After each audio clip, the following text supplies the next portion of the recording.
Y ya empiezo con mi charla, que se va a llamar Esclerosis múltiple y mujer, pero como me gusta ser un poco provocadora, voy a decir que no es una enfermedad de mujeres.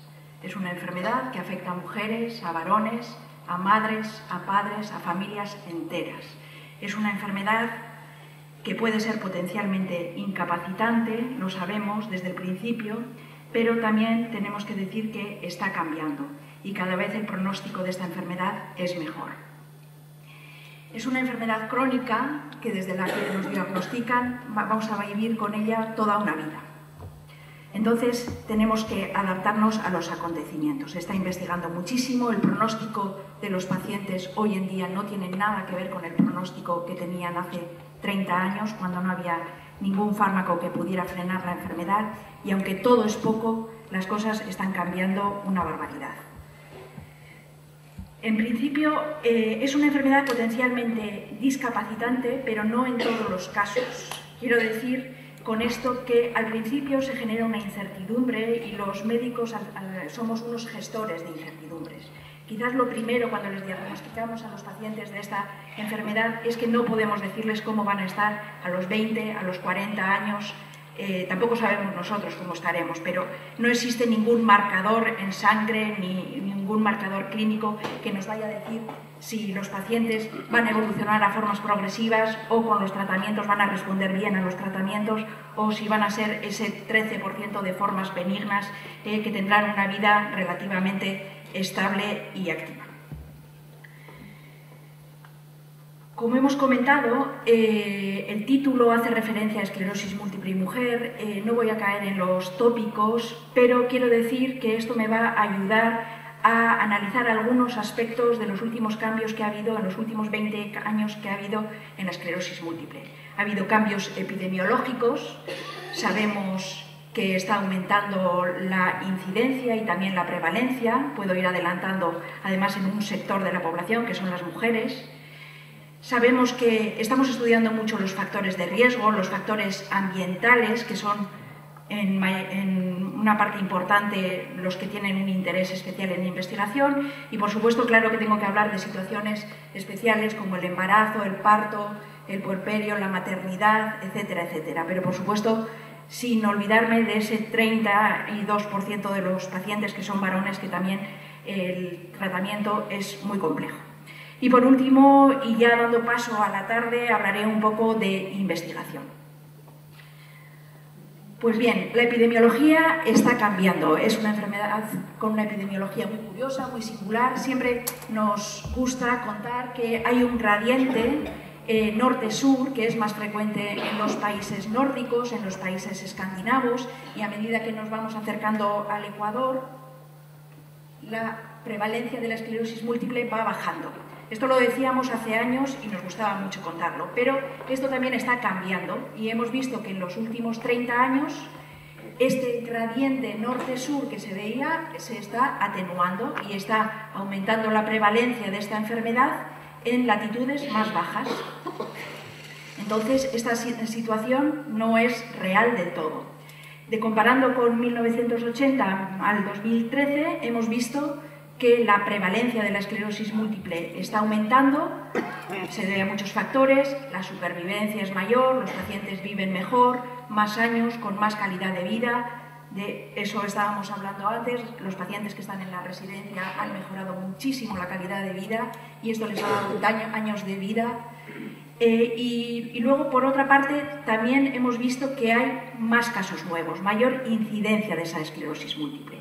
Pero, curiosamente, esa incidencia en la esclerosis múltiple no es homogénea y no es igual en todas partes del mundo. Incluso hay cambios en los distintos años y en los distintos tiempos. Nosotros, en Vizcaya, estamos en una zona de prevalencia alta de esclerosis múltiple. Vamos a ver en estudios epidemiológicos que se han hecho a lo largo del mundo. Por ejemplo, los países escandinavos siempre nos han parecido unos países en los que la sanidad es un ejemplo. Entonces, ellos tienen un registro estatal a largo plazo desde los años 50. Todos los pacientes que tienen esclerosis múltiple se tienen que registrar, es obligatorio, y han visto que desde el año 70 está cambiando la prevalencia de esta enfermedad y está aumentando sobre todo en mujeres adultas jóvenes. Estos cambios tan rápidos en los últimos 35 años no pueden ser cambios debidos a factores genéticos. La genética necesita muchísimos más años para generar cambios. Tienen que ser cambios debidos a factores ambientales, factores externos que hayan cambiado en los últimos 30 años, que luego iremos analizando. Entonces, miramos nosotros en la Corte de Vizcaya lo que estaba pasando con nuestros pacientes. Pues yo también voy a contar la historia de cómo empecé yo. Yo empecé en el año 95, en el Hospital de Cruces ya estaba el doctor Antigüedad, se había comprado un ordenador con 3 meses de sueldo y estaba con su base de datos y sus pacientes desde 1987, rigurosamente, meticulosamente, introduciendo todos los pacientes. Desde el año 87 hasta nuestros días, 27 años después, hemos visto, son pocos años para hacer estudios epidemiológicos, pero hemos visto que la prevalencia ha aumentado, pero que también está habiendo esos cambios, igual que los cambios que existen en Escandinavia y están aumentando en personas, sobre todo mujeres jóvenes. Si comparamos la tasa mujer-hombre, como veis, está aumentando y la incidencia anual por género y por década de nacimiento aquí en Vizcaya también está aumentando. Eso no quiere decir que haya varones, que haya niños o que haya personas por encima de los 50 años a los que les diagnostiquemos y tratemos igual que al general de los pacientes. Bueno, analizando esto, vimos que había que investigar por qué estaba ocurriendo esto. Y hemos visto que hay muchos factores genéticos y ambientales involucrados en el origen de esta enfermedad, que todavía no se saben, pero se está investigando muchísimo. Se sabe que esta enfermedad es una enfermedad con una predisposición genética. La predisposición genética, nosotros podemos tener una predisposición a ser obesos, a ser delgados, a ser buenos en matemáticas, pero luego hay factores ambientales, factores socioculturales que nos influyen a lo largo de la vida. Y estos factores ambientales socioculturales, igual que en otros aspectos, en la esclerosis múltiple seguro que tienen una importancia extrema. Y creemos que estos factores ambientales antes de la adolescencia tienen una importancia fundamental en el desencadenante de la esclerosis múltiple. Entonces se han investigado, todos los años hablamos de infecciones que pueden estar involucradas en el origen de la esclerosis múltiple. Hoy por hoy ningún virus ha demostrado relación directa, aunque se han estudiado el virus de Epstein-Barr, algunos de la familia del herpes, etcétera, etcétera. Se han estudiado mucho la influencia de factores ambientales como el tabaco, que ya puedo ir adelantando que es muy perjudicial para esta enfermedad. Hay ya muchos estudios que tanto en las madres que tienen hijos con esclerosis múltiple como en los propios pacientes recomiendan dejar de fumar porque es un factor que puede empeorar incluso el pronóstico de la enfermedad. Hablamos de factores hormonales. En los últimos 30 años en las mujeres ha habido muchos cambios, cada vez tienen una menarquia antes, luego tienen los niños más tarde, utilizan anticonceptivos, etcétera, etcétera. Todo eso puede haber favorecido el desarrollo de una esclerosis múltiple. Pero estos factores tenemos que entenderlos como son factores que actúan a nivel poblacional, no individual. Y luego ahora está muy de moda el efecto de la vitamina D, de las radiaciones solares, etcétera, etcétera. Antes no se tomaba el sol porque estaba mal visto. Desde hace 30 años se toma el sol, se fuma, se toman más grasas y todo eso parece que puede estar involucrando en este desencadenante de la esclerosis múltiple.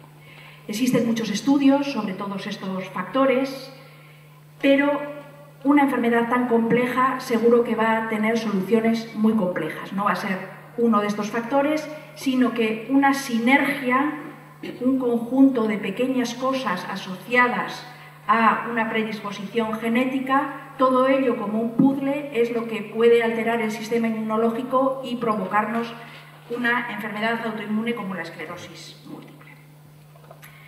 Vamos a ir analizándolos poco a poco. Se sabe que los estrógenos, las hormonas sexuales femeninas, tienen un papel relevante en las enfermedades autoinmunes. Todas las enfermedades autoinmunes, como la artritis reumatoide, el lupus, la mayoría de ellas son más frecuentes en mujeres. Se ha podido demostrar en modelos experimentales murinos que el papel de los estrógenos actúa como un inmunomodulador. Esto quiere decir que con los estrógenos hemos conseguido remisiones parciales de la actividad inflamatoria en esta enfermedad. Y se han hecho muchos ensayos clínicos luego asociando hormonas como derivados de los estrógenos asociados a inmunomoduladores. Hoy por hoy todavía los resultados están en interrogante porque también estas hormonas tomadas a largo plazo pueden darnos efectos secundarios, pero pueden tener un papel relevante. Otro factor ambiental de interés que ahora está muy de moda es el de la vitamina D, los rayos ultravioletas, la exposición al sol y que parece tener alguna relación sobre el riesgo de desarrollar esclerosis múltiple. Nosotros hemos trabajado este tema también en la Corte de Vizcaya en relación con la exposición al sol, etcétera, etcétera, y no hemos encontrado resultados concluyentes. De todas maneras, si leéis en internet, se está hablando mucho de los suplementos de la vitamina D. En teoría, hoy por hoy, con la información que tenemos actualmente, no existe ninguna demostración científica que haya demostrado que los suplementos de vitamina D sean eficaces para mejorar el tratamiento en la esclerosis múltiple. Quizás tengamos novedades en los próximos años. Y el tabaco, esto no nos gusta, pero sí que es perjudicial y es nocivo. Antes decíamos que el tabaco es perjudicial porque aumenta el número de enfermedades asociadas, la comorbilidad en esta enfermedad, pero hemos visto que el tabaco, por mecanismos directos y por mecanismos indirectos, puede empeorar el pronóstico de la enfermedad. En el último año han salido un montón de trabajos. Parece que el tabaco tiene un papel en la oxidación y en la provocación de una degeneración axonal en el cerebro por distintos mecanismos y sabemos que es perjudicial, o sea que sí que podemos hacer cosas por nuestra enfermedad. Podemos tomar una dieta mediterránea, podemos estar en un rango de peso sano, podemos hacer un poco de ejercicio, podemos dejar de fumar. La prevención en esta enfermedad va a ser muy importante a lo largo de los próximos años. Y va a ser una prevención que podamos hacer de manera individual y una prevención que podamos hacer a nivel poblacional, a nivel colectivo. Todo esto nos lleva a demostrar que esta es una enfermedad heterogénea. Siempre decimos que no hay enfermedad, sino enfermos, que todos son distintos, pero por desgracia, hoy por hoy todavía estamos muy lejos de encontrar marcadores, todavía estamos huérfanos de encontrar marcadores que nos puedan dar datos de actividad de la enfermedad, de respuesta a tratamientos, de decir cómo va a ir este paciente dentro de 20 años, si va a ser respondedor de un fármaco, si no va a ser respondedor de un fármaco, y en ello estamos trabajando incansablemente. En la segunda parte de la charla, lógicamente, sí que tengo que hablar de algunos aspectos que se dan en el día a día de la consulta. La mayor parte de los pacientes son pacientes en una etapa adulta de la vida, en el que se plantean decisiones importantes a nivel familiar, a la hora de tener hijos, no tener hijos, etcétera, etcétera, a nivel de todos los aspectos importantes, y tengo que decir que la primera y la última decisión de todo esto la tiene la propia paciente. Algunas veces la pareja también influye un poco, pero la decisión final la tendrá la propia paciente. En principio nosotros hemos trabajado mucho en este tema y puedo decir que los pacientes con esclerosis múltiple pueden tener hijos. No hay que realizar un consejo genético, como tenemos que hacer en otras enfermedades hereditarias, pero sí que hay que encontrar el momento adecuado para que ocurra este hecho. Necesitamos que los pacientes estén estables, tienen que pensar que tienen que dejar la medicación en el caso de que la estén tomando y tienen que sopesar los riesgos y los beneficios de esta situación. Desde hace muchos años sabemos que la etapa del embarazo es una etapa protectora por el propio hecho de los estrógenos, disminuye el riesgo de tener brotes durante esta etapa y luego en los 3 siguientes meses después del embarazo puede aumentar. Pero a largo plazo no modifica el pronóstico. Y esto lo hemos trabajado en un trabajo que llevamos a un congreso internacional en Montreal, a la ECTRIMS, en el 2008, sobre el impacto de la maternidad en la progresión. Trabajamos con información vuestra de las pacientes de la Corte de Vizcaya con 451 mujeres. Y vimos que la decisión de tener hijos o no tener hijos no influía en el pronóstico. Si una persona va a tener una forma secundariamente progresiva, tendrá esa forma secundariamente progresiva, tenga hijos o no tenga hijos. Si va a tener una forma remitente recidivante y seguirá siendo así, independientemente del hecho de tener hijos, seguirá con este pronóstico bueno. En cuanto a otros aspectos, tenemos que decir que la medicina cada vez es más personalizada. Yo hoy en esta charla puedo dar ideas generales, pero luego en la consulta del día a día, cada persona, luego hablaré con cada paciente y valoraremos su caso en particular. A veces es muy fácil hablar de manera general, pero delante de un paciente las cosas pueden ser distintas y hay que valorar bien los riesgos y los beneficios. No hay día que no tenga una llamada de alguna paciente sobre el tema de la anestesia o los riesgos con otros medicamentos. En principio, los pacientes con esclerosis múltiple se pueden tratar de otras enfermedades igual que la población en general. Se pueden utilizar la anestesia general, epidural, otro tipo de peridurales, igual que la población en general. Hace muchos años había una idea que ya se ha denostado, que creía que había una influencia en el riesgo de brotes, pero eso está completamente descartado.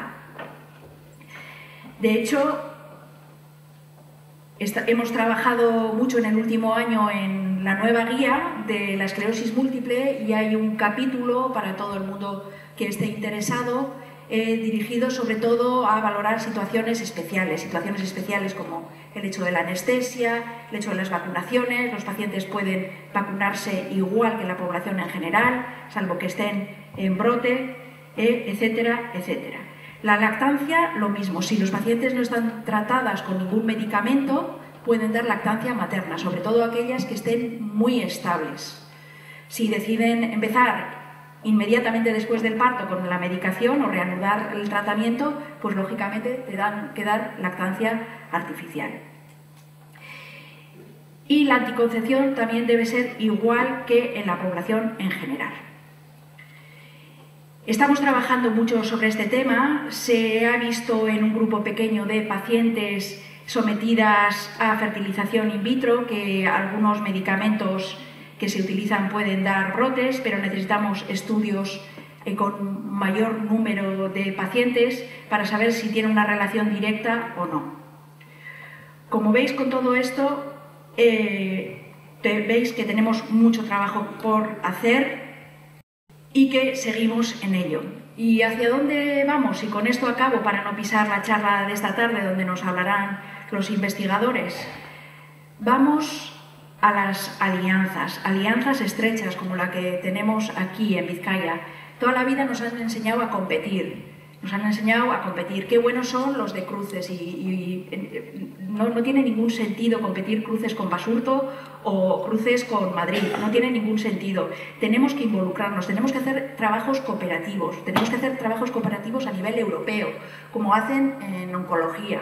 Y esto poco a poco vamos aprendiendo a hacerlo, porque necesitamos mucha masa crítica de pacientes para extraer conclusiones. Y las alianzas nos hacen tener mayor poder y mayor valor en todos los estudios. Y no solo tenemos que unirnos los médicos o los neurólogos, tenemos que involucrarnos las asociaciones de pacientes, como lo hacemos aquí, tenemos que involucrarnos con las administraciones, los investigadores básicos tienen que estar al pie de la cama del paciente, como lo hacen aquí. Vamos hacia una medicina personalizada. El otro día me hablaban de que ya está cayendo en crisis la medicina basada en la evidencia, que lo que está de moda ahora es la medicina parsimoniosa. Me encantaría hacerla, pero bueno, lo voy a intentar el lunes mismo. Pero bueno, la medicina personalizada creo que es fundamental y creo que en el día a día es un valor que es muy importante. Los pacientes cada vez tienen un papel más relevante, son pacientes activos y los nuestros sobre todo son pacientes que saben lo que quieren, son pacientes inteligentes que si no encuentran lo que quieren lo buscan y tienen que asumir algunos riesgos y algunos beneficios como lo asumimos los médicos. Y los dos en equipo probablemente iremos en una dirección muy importante y muy satisfactoria para los dos. Y sobre todo y ante todo, mucho sentido común en esta enfermedad y en otras. No van a existir milagros. No vamos a encontrar grandes titulares en los periódicos que curen la enfermedad, ni personas puntualmente en Internet que aparezcan con una cura milagrosa. Esto va a requerir mucho trabajo. Todos los años tenemos alguna noticia impactante, como me acuerdo el año del Triángulo del Escaleno, que muchos pacientes iban a operarse. Como veis, aquello ya ha acabado. Otras dietas que se han utilizado. Hay muchos pacientes que pierden las referencias. Y esto yo lo entiendo. A lo largo de una vida, cuando no tienes más argumentos y no tienes esperanzas, es lógico. Pero el sentido común, tanto para los médicos como para los periodistas, como para la industria farmacéutica, como para los pacientes, es fundamental. Y con esto acabo. Os presentaremos todos los trabajos que hemos hecho en la Red Vasca de Innovación y Investigación en Esclerosis Múltiple. Algunos de ellos están aquí y me siento muy orgullosa de haber participado en ellos y vosotros pacientes que me hayáis ayudado tanto. Y en ciencia las buenas ideas son tan importantes como los buenos equipos. Y esto es así tal cual. Y nosotros yo creo que vamos en una muy buena dirección. Todo es poco para esta enfermedad, pero tenemos que seguir así. Y muchas gracias.